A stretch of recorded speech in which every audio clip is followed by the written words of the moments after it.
Chrysanthemum by HENKES.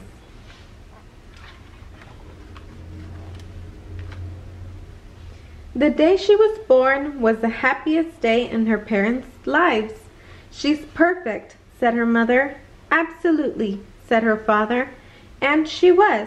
She was absolutely perfect. "Her name must be everything she is," said her mother. "Her name must be absolutely perfect," said her father. And it was. Chrysanthemum. Her parents named her Chrysanthemum. Chrysanthemum grew and grew and grew, and when she was old enough to appreciate it, Chrysanthemum loved her name. She loved the way it sounded when her mother woke her up. She loved the way it sounded when her father called for her dinner. And she loved the way it sounded when she whispered it to herself in the bathroom mirror. Chrysanthemum, chrysanthemum, chrysanthemum.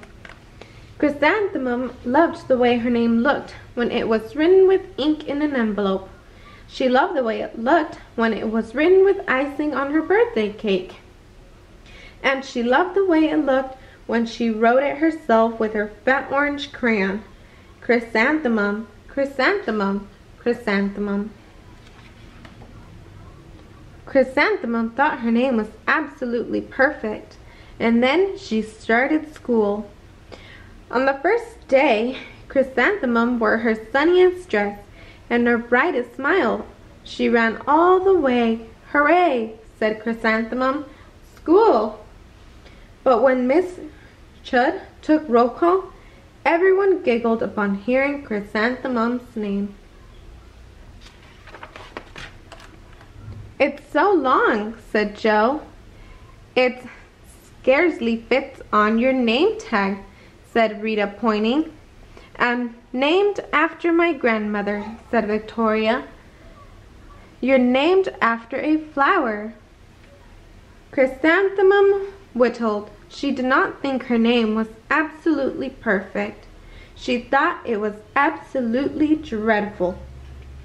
The rest of the day was not much better.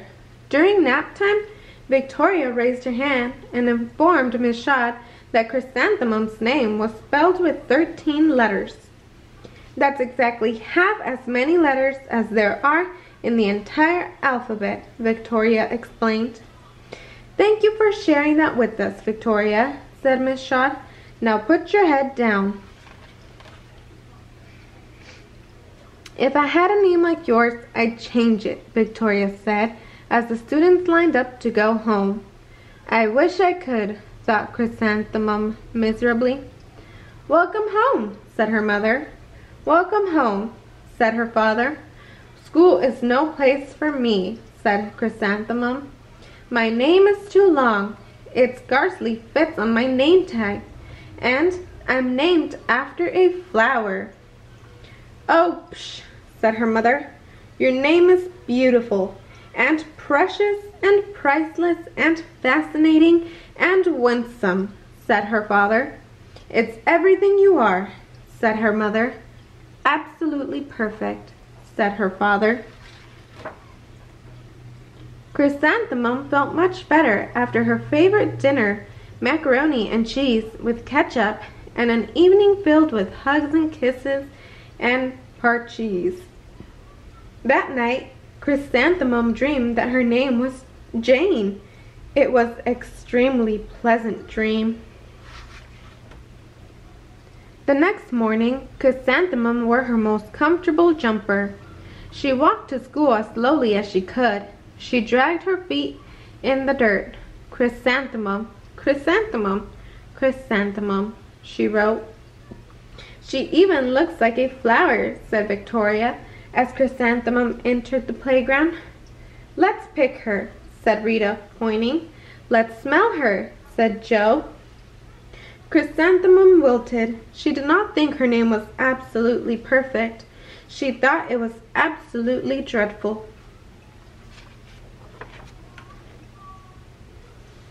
The rest of the day was not much better. During nap time, Victoria raised her hand and said, "A chrysanthemum is a flower. It lives in a garden with worms and other dirty things." "Thank you for sharing that with us, Victoria," said Miss Shaw. "Now put your head down." "I just cannot believe your name," Victoria said as the other students lined up to go home. "Neither can I," thought Chrysanthemum miserably. "Welcome home," said her mother. "Welcome home," said her father. "School is no place for me," said Chrysanthemum. "They said I even looked like a flower. They pretended to pick me and smell me." "Oh, psh," said her mother. "They're just jealous and envious and begrudging and discontent and jaundice," said her father. "Who wouldn't be jealous of a name like yours?" said her mother. "After all, it's absolutely perfect," said her father. Chrysanthemum felt a trifle better after her favorite dessert, chocolate cake with buttercream frosting, and another evening filled with hugs and kisses and parchies. That night, Chrysanthemum dreamed that she really was a chrysanthemum. She sprouted leaves and petals. Victoria picked her and plucked the leaves and petals one by one until there was nothing left but a scrawny stem. It was the worst nightmare of Chrysanthemum's life. Chrysanthemum wore her outfit with 7 pockets the next morning. She loaded the pockets with her most prized possessions and her good luck charms. Chrysanthemum took the longest route possible to school. She stopped and stared at each and every flower. "Chrysanthemum, chrysanthemum, chrysanthemum," the flowers seemed to say. That morning, the students were introduced to Miss Twinkle, the music teacher. Her voice was like something out of a dream, as was everything else about her. The students were speechless. They thought Miss Twinkle was an indescribable wonder. They went out of their way to make a nice impression. Miss Twinkle led the students in scales. Then she assigned roles for the class musical. Victoria was chosen as the dainty fairy queen. Rita was chosen as the spiffy butterfly princess.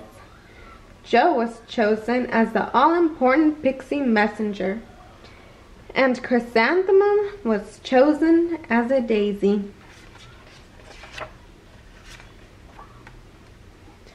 "Chrysanthemum's a daisy, chrysanthemum's a daisy," Jo, Rita, and Victoria chanted, thinking it was wildly funny. Chrysanthemum wilted. She did not think her name was absolutely perfect. She thought it was absolutely dreadful. "What's so humorous?" asked Miss Twinkle. "Chrysanthemum," was the answer. "Her name is so long," said Jo. "It scarcely fits on her name tag," said Rita, pointing.